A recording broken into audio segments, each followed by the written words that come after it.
say a prayer for the pimp. Sorry about that, guys. Music is done at this point, since we're actually going to start the match. So the first band coming out from Scratchem is the amazing Illidan. No one wants to deal with Illidan because he is clearly very powerful right now.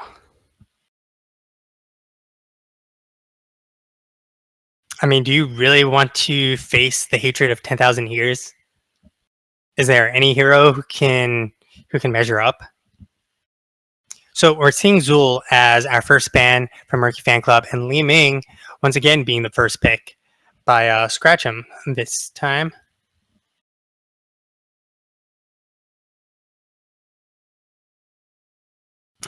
What I would do right now if I was Murky Fan Club is just straight up pick Zog. In fact, I would pick up Zog and Thrall. Pick up both of them. Deny your opponent the same level of lane pushing. There we go. We got Zog. Do it. Come on. Pick up Thrall.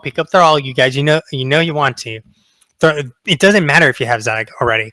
Thrall will provide value regardless of the fact that you have a great solo laner. He's going to provide great initiation. He's going to provide some DPS. He provides poke if you go the full chain lightning build. And they did it. Are these guys listening to what I have to say? Do I not have a delay? I'm actually going to double check, because even though I love what they just did, I want to make sure that someone didn't just listen to me. This right here is about the worst scenario I can expect Scratchem to get. What do you do to counter Thrall and Zog? Zog is going to just go and do whatever she wants. Thrall is going to go, and you can have either, Zog or Thrall top at this point. So they're going to respond with Falstad. Falstad is actually a pretty good attempt to try and counter, because if you play very smart and your enemy team is not very on top of the situation, Falstad can rotate by just ducking into a bush, faking that he's actually going bottom, and just like fly top. And then when you're in top lane and Zog is overextending because she's winning the shit out of her lane, you just go in and wreck her with whoever's top lane with you. So Scratchem is actually picking up Brightwing here. So this will be interesting. I've actually seen this work fairly well at the same time. When this strategy of high mobility, it's actually a very good counter for high push team. The reason being is Falstad flies to where he needs to go, or where he's needed. Brightwing ports in either on the Falstad or onto whoever else is already there, and you now have a 3v1 situation. What are you going to do in a 3v1? You're probably going to die, especially if Brightwing can go and use Polymorph, for instance, against a Thrall before he can run away and use his Wind Fury. But Murky Fan Club just needs to play smart. All they need to do is push their lane, hold their lane, and let the lane continue to push and apply the pressure.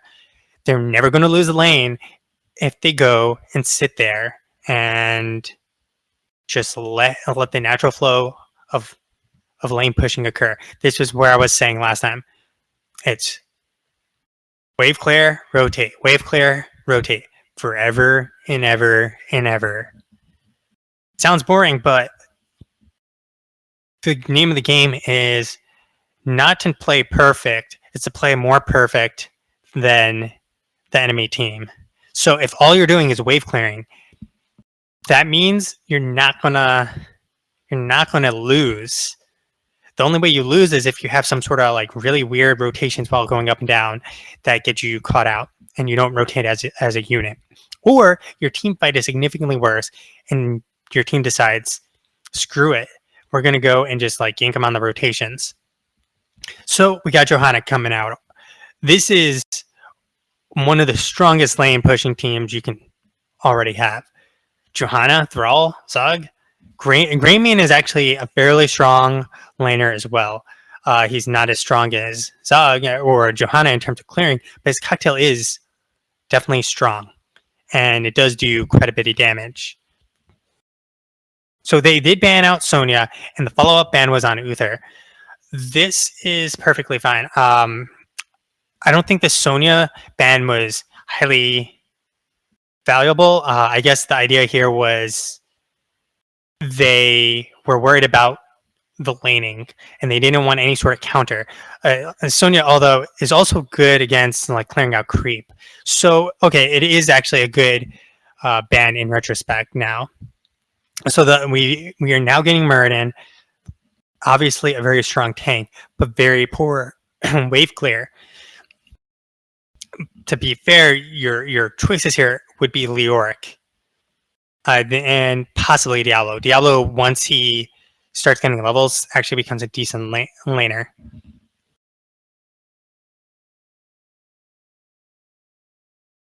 So this leaves one additional choice for Scratchum. They already have 2 DPS. They do have support. They can pick up a Tassadar here. Tassadar could provide them with some really great value. Zug has no escape. Thrall technically has no escape. Greymane technically has no real escape either. They don't have teleports or bolts. They all have. Greymane is the only one with like the closest escape, and it'll just provide a whole lot of value and be able to clear creep. But instead, they're going with that Diablo. Diablo and Muradin on the front line is going to be very, very beefy. They can get some crazy initiations if they want to go super ham. But I feel like this is actually the wrong call to go super ham into Murky Fan Club. The reason being, if they go for Zug, Thrall just counter sunders, and initiation from Thrall and Greymane will obliterate the Falstad or Lei in a blink of an eye. And when Lei and or Falstad drop, that's pretty much the fight.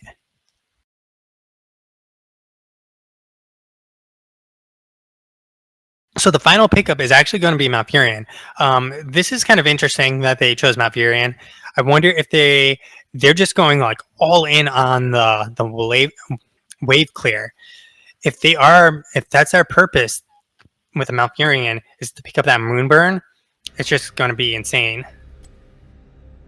I got disconnected from Heroes of the Storm. Awesome. Sorry, guys. I need to rejoin.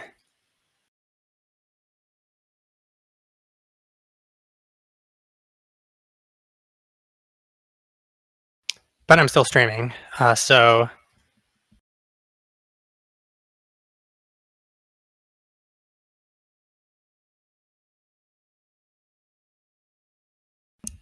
So I'm just going to go get back into the match so that I can actually cast this.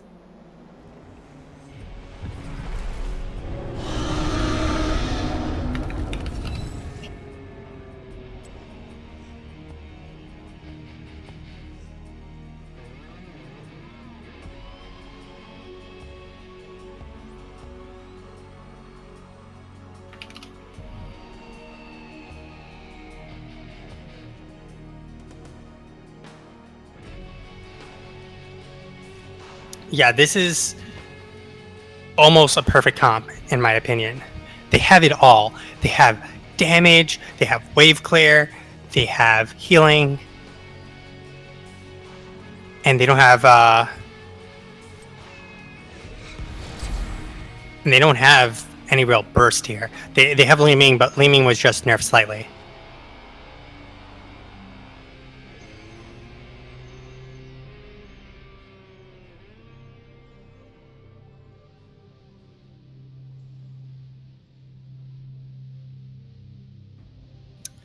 So, based on these two drafts, who do you guys think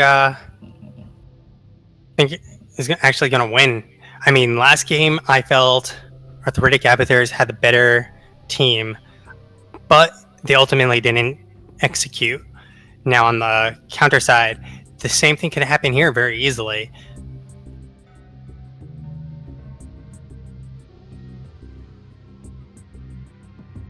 But since I like to bet, I will give my money onto the Murky fan club.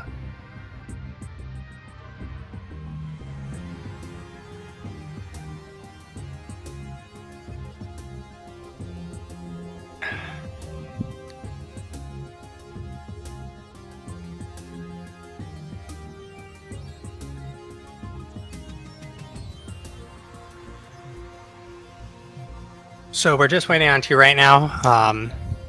This should be settled in a minute or 2.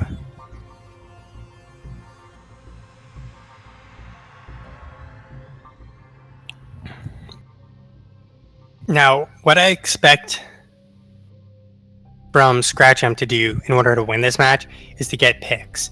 They have a Diablo, they have a Muradin. Muradin will stun the Overpower, and then they follow up with the Brightwing Polymorph, followed by Falstad or Li Ming to finish the job.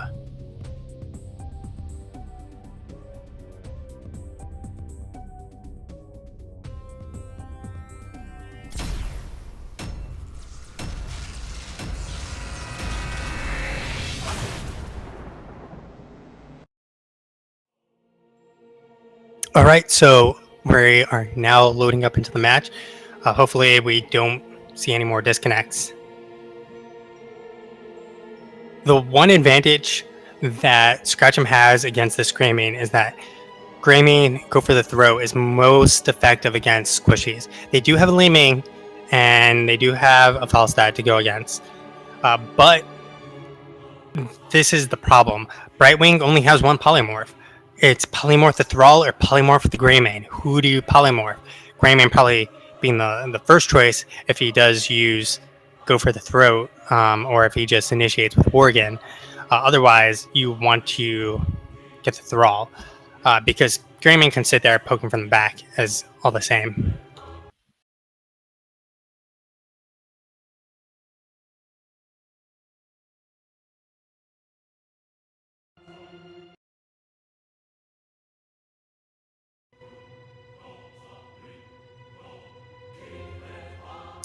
Now, they could also do something crazy where they don't need to do a 1-4 lane push. They do, something like 2-1-2, but I still think it would be more optimal to go 1-4. The reason being, the lanes are so short, and because they have such great wave clear, the Greymane, the Malf, Johanna, and Thrall, they'll just kill those waves like they're nothing. Scratch'em, on the other hand, won't have that same level of wave clear. They're going to have to rely a lot more on playing this as ganks, or, like I was saying, using that mobility to try and pick off people, which technically is still ganking. But my point still is mostly that they won't be team ganking in the same fashion of just sitting in a bush.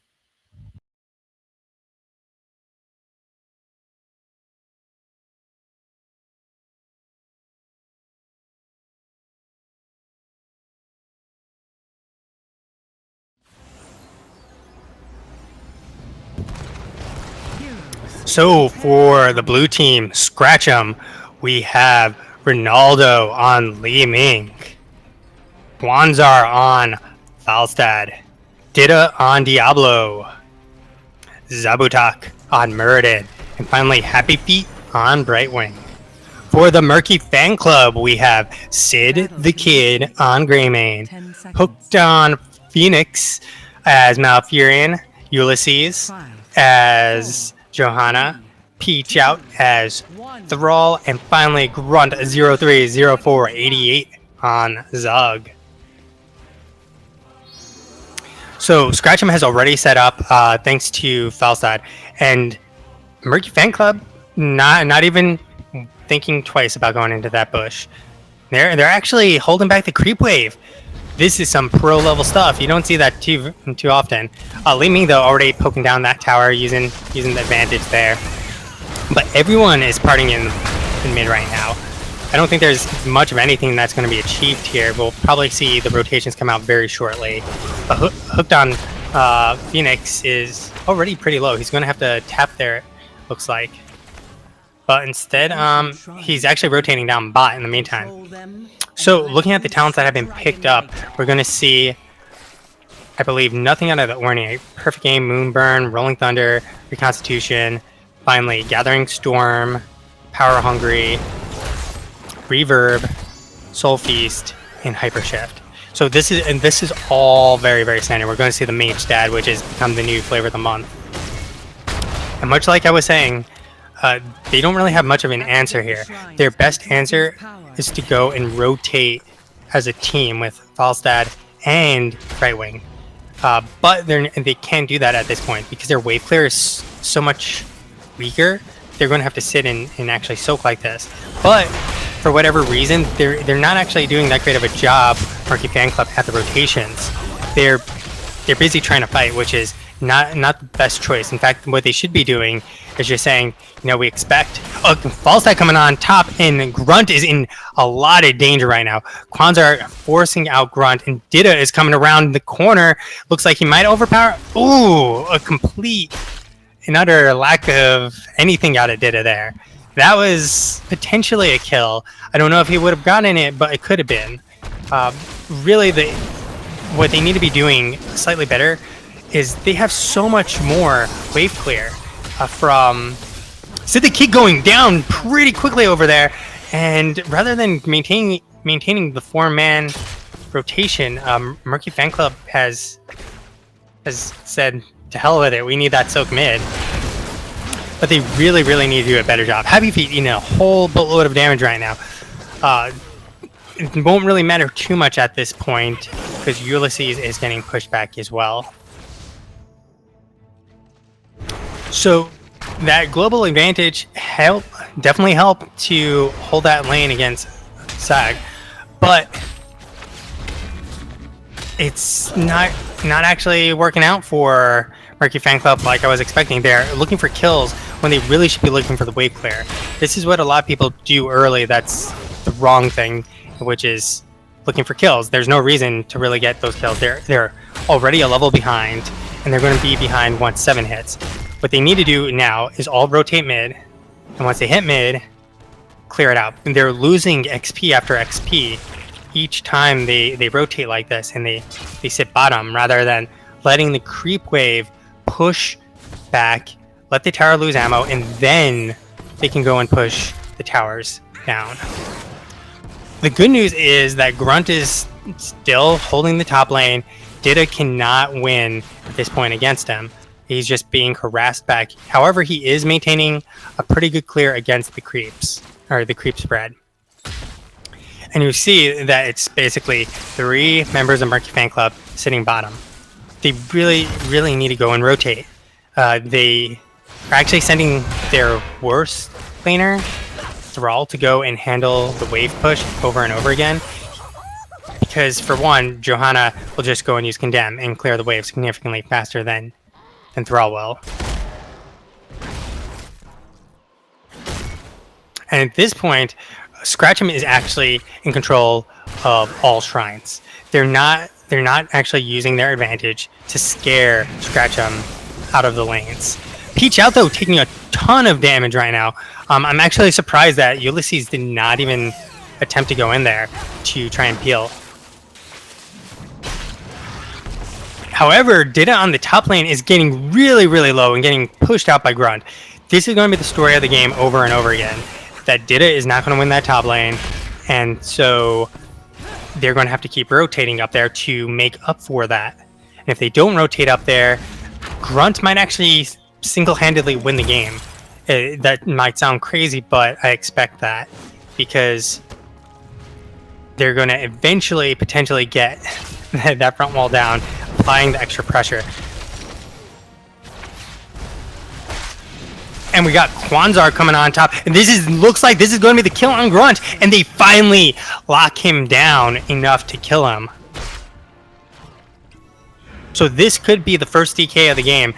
There is enough pressure now across all lanes to really force Murky fan club to react.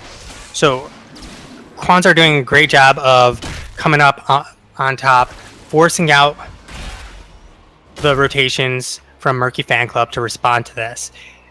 A nice job on Murky fan club, though, to sit there and ensure that there is no DK picked up. However, Malfurion is all alone down here, which gives Li Ming the opportunity to just poke down those towers absolutely for free. However, it looks like Grunt on top is taking a boatload of damage, way too far, with a nice overpower and knockback by Dida. This is definitely not the scenario that I was envisioning for Murky Fan Club. They basically got what I'd consider the perfect draft. The execution on the heroes they have is drastically lacking, in my opinion.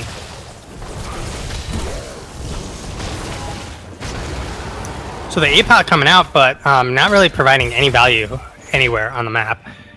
This is still pretty much an even game. I mean, they are down a talent, but they're about to hit 10. Sid the Kid, though, eating a ton of damage from that orb. And now we got the initiation onto Zabutak. Not the greatest choice to go in on, since he is Muradin. But everyone's backing on out. No kills secured by Scratch'em. And there'll be some more footsie playing here now that both shrines have been picked up. In the top lane, though, Grunt is doing his job of continuing to harass Dida.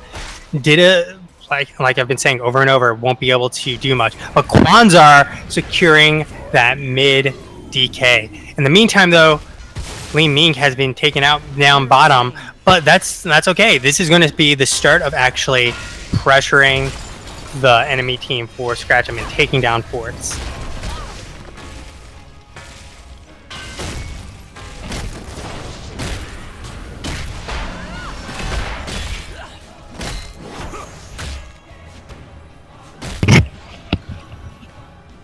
Sorry about that. Had a little malfunction. So now that the front walls are going down, this is going to be very hard for Murky Fan Club, but they do have a very good late game comp. Greymane, Thrall, these are not weak heroes by any stretch. The Grunt just needs to go and play safe. Hold that lane, push it back, and when he sees a rotation or feels a rotation is coming out, just back on out. If you don't see the Falstad, believe he's coming for you. In the meantime, Murky Fan Club starting to get some Merc control here, doing a nice job in that fact that despite being selected by Quanzar, but Grunt can smell this, it looks like, backing on out and having absolutely no reason to stand out there. This is what I was talking about, where Grunt just needs to go and play safe. Hold that lane, push it back, and when he sees a rotation or feels a rotation is coming out, just back on out. If you don't see the Falstad, believe he's coming for you. In the meantime, Murky Fan Club starting to get some Merc control here, doing a nice job in that fact that despite being slightly down, they have not lost the fort. They're a talent down, but now they have lane pressure across every lane due to the Mercs in top and bottom. However, Sid the Kid has already shown himself very bad idea there, because now Quanzar, Zabutak, and Happy Feet are all coming on down. And with Ronaldo there, we might see a full 4v4 fight. Ronaldo completely out of position with the huge thunder coming out from Peach out, and down goes Ronaldo. A little love tap from that chain lightning, and say goodnight to the lovely Li Ming. At this point, we are now in a 4v4, but Sid the Kid is getting extremely low here, as is hooked on Phoenix. And this is going to be a huge turnaround for Scratch'em, as they managed to pick up one kill, and they could very easily pick up another on Sid the Kid. He is very low. Quanzar going in, wanting that kill. He can smell the kill. He can feel the kill. He wants that kill. Unfortunately, he doesn't get the kill. A very nice turnaround there from Scratch'em. It was a situation that was a 4v5, but oh no! This is certainly a very bad turn of events. Ulysses going in and just getting obliterated. I mean, it's Johanna here. Johanna should not be getting obliterated like that. This is going to be another DK now for Team Scratch'em. Kwanzaa is doing a fantastic job, just continuously being everywhere. They're losing bodies. They did just lose Happy Feet, and Zabutak looks like he's about to go down with a Udru coming out from hooked on Phoenix. And finally, for the lulls, some Moonburn to finish off Muradin. Ronaldo, though, is probably out of position. This could easily be a kill on him. They are chasing him, but at the same time, Kwanzaa has a free DK for the most part. However, he's turning around and it looks like he really, really wants to help Ronaldo and Dida. But a great APOC coming out from Dida to peel for his team. Ronaldo, on the brink of death, sees life. However, Kwanzaa's DK is getting super low. And as everyone on the team has back, this could very well be a kill on Kwanzaa. Unfortunately, Kwanzaa is actually taking a very, very dangerous path. He's heading down towards the enemy team's fort. And surprisingly, they didn't actually rotate down to try and take advantage of this. But at this point, there's not really anything that can be done. Did it really, really deep in the back line. We might see a nice overpower into his charge from Dida. However, Hooked on Phonics is getting insanely low, and the gust from Kwanzaa is actually saving Murky Fan Club. Everyone on Murky Fan Club, they best be applauding. However, Grunt is getting obliterated right now and taking his sweet time, walking up front and just giving Scratch'em a free kill. This is a very, very bad scenario now for Murky Fan Club, as they're down a talent, they're down a player, they're down in structures. So looking over the rest that we see, we got Thunder Strikes, Hammer Time. So Kwanzaa are playing very, very aggressive here with Thunder Strikes. Then we also have Illusionist, Mirror Ball, Reverb, Thunderburn, Piercing Bolt, Avatar, Healing Static. Ooh, you don't really see that very often. I'm not sure it's a very high value talent in most cases, especially in a double tank setup. I don't really think it's great. But he did opt for Imposing Presence instead of Stone Form. I don't know how I really feel about that, honestly. Stone Form is so much healing that I don't think Imposing Presence can ever be better than Stone Form. And finally, we have very standard build coming out. Aside from Life Leech, I'm not sure on the Life Leech choice either. Imposing Presence is perfectly fine for Diablo. The Life Leech doesn't seem to give a whole lot. Kwanzaa, though, is getting eaten alive by Sid the Kid. And in he goes once again. But the Sunder has been blown for absolutely no reason. Ulysses dropping that really nice Blessed Shield to ensure the kill to Kwanzaa. And this might be the opportunity that Murky Fan Club finally needs. However, they need to kill Dida right now. Dida is up there. Dida is completely out of position. They should absolutely, positively kill Dida and punish him for this right now. A big, big root. And the body blocks, there's no way Dida is getting out of here alive. Dida making a bad decision right now. And he lost all 100 souls. He will be back very, very quickly, but at the cost of all 100 souls. And he achieved nearly nothing at top. He basically, well, actually, he did achieve nothing. He just gave him a kill. Dida going on in now, and really they should punish this once again. We do have ults coming up very soon for Greymane, and Happy Feet is getting very, very low. He does have to blink out of there, but Dida is about to go down, but the big gust doesn't... Holy moly, that gust just almost saved Dida, but it didn't. Just so little damage required. It literally, they pissed in the wind, and Dida just died. This is the turn that they really, really needed. Unfortunately, look at the work that they did bottom in the meantime. They've pushed all the way in towards the keeps, or towards the bottom keep, which is now fully exposed at half-life, and they might very easily get this mid DK. We do have Ulysses coming in though, and there is still 15 seconds before Diablo comes up. I don't believe Ronaldo should be getting this. Kwanzaa are coming on in to try and interrupt this, and Ulysses just let him get it. But in the meantime, Murky Fan Club did pick up the kill on Muradin. However, we're going to actually probably see you trade here. Ulysses with a majorly, amazingly timed Blessed Shield. I mean, any later and he was dead.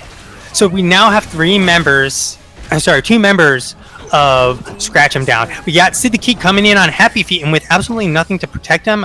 Sid is actually backing on out. And Ronaldo will potentially be killed here if they can start taking down this DK even faster. I mean, the root onto him, enough damage, and they can turn because there is only 3 members of Scratch Him Up. Ronaldo is running for his life at this point. It doesn't look like it'll be enough, but if we saw Sunder from Peach out, unfortunately he doesn't have it. They could turn it.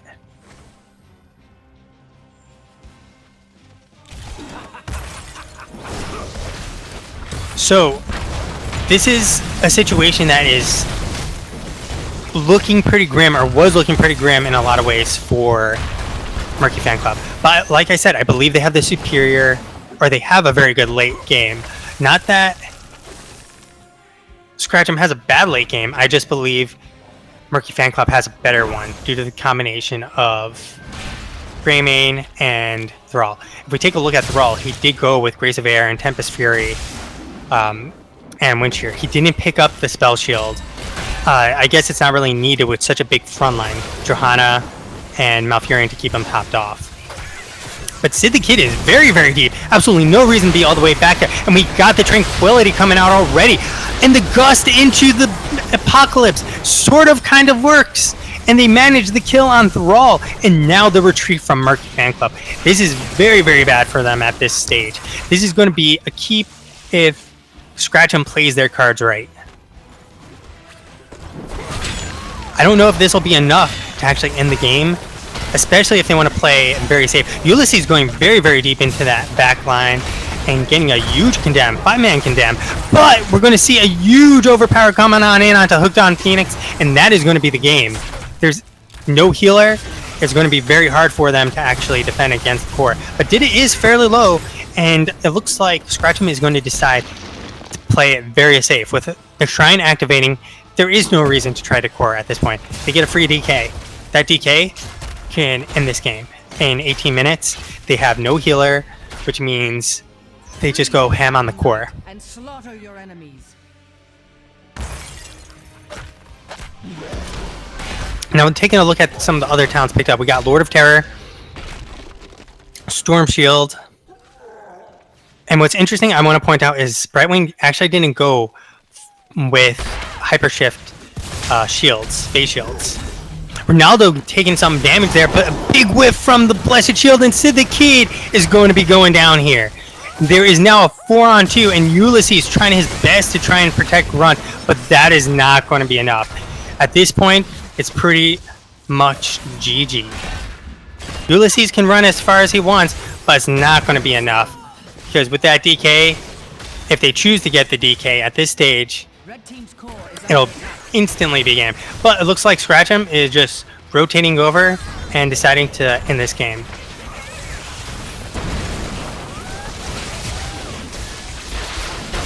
Peach out trying to do his best to do something here. He does have the heals from Hooked on Phoenix, but that is not going to be enough. Very nice job from Scratch 'em. If I had to choose an MVP, it would be Kwanzar for Scratch 'em. He had some very nice rotations,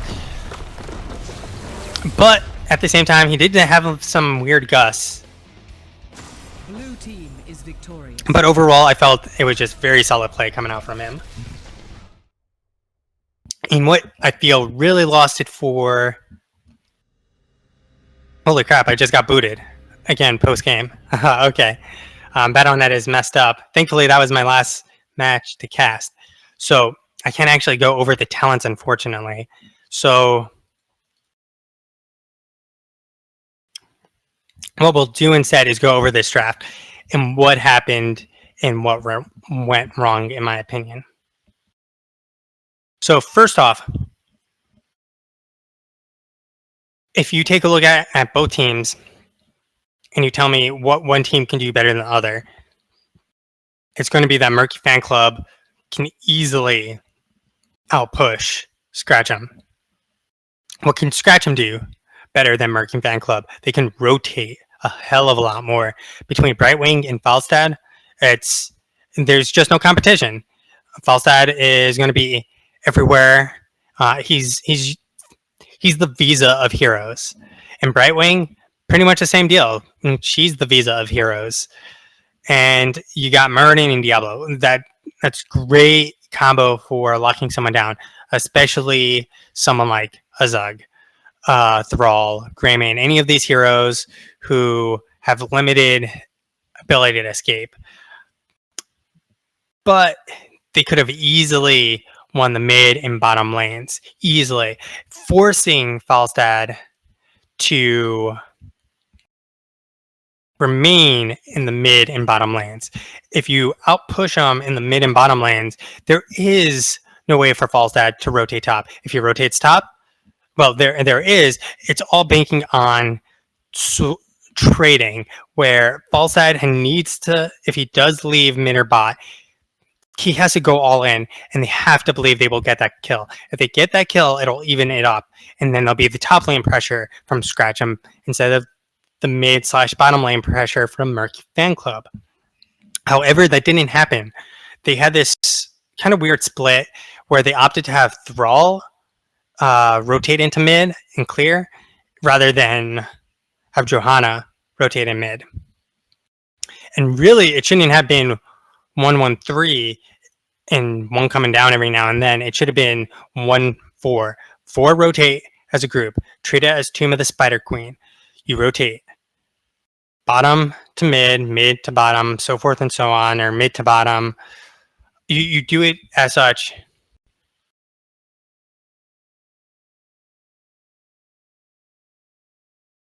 You do that because you get 2 lanes of pressure and you're a superior lane pushing team. You need to exploit your advantage. If you're not exploiting your advantage, you're losing. Kind of like the best defense is a strong offense. In this scenario, the best way to win is to get to the other team's core. How are you going to get to the other team's core? You're going to push a lane or lanes. And if you're a good lane pushing team, take advantage of it. Push those lanes.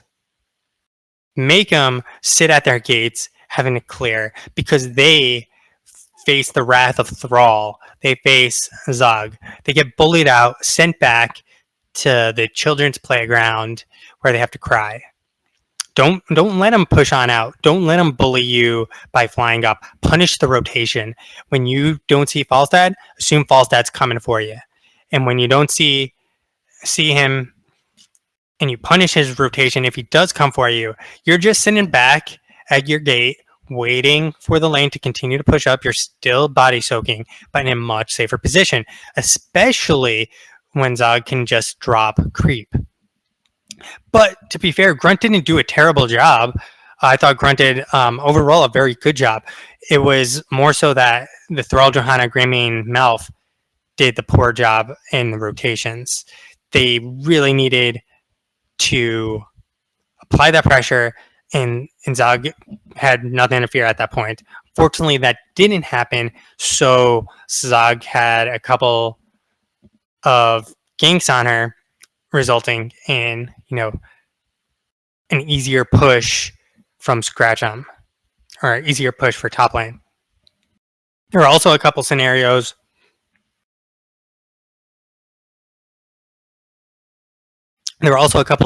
where, at least one, Grunt was out of position. Kwanzaa essentially saved Murky Fan Club. That gust was very, very bad. It basically blew him away, let him heal up, and disengage from the fight. But for some reason, Grunt decided to stay, and he was literally on the very front of their line. Ulysses is the only one who should ever have been in that position. And if your team is retreating, there's no reason for you to be so far forward. or back, whatever you want to consider it. Basically, the last person should be Johanna. Everyone else should be retreating, and Malf drops a root to cover their escape, should he have it. So, really, I didn't see too much that was crazy in terms of like Li Ming or Muradin play. The Diablo play was okay. The Brightwing and Falstad was on point for the most part. I feel like there were some strong plays made by Scratchum, but what really was the issue is that Murky Fan Club made some poor plays or poor decisions on what to do. There's the idea that you can outplay your opponents, but sometimes you outplay yourself. That's why you lose. Or in this case, if you don't want to consider outplaying yourself, you perform poorly or underperform. And it's not the other team who's performing well, if that makes any sense.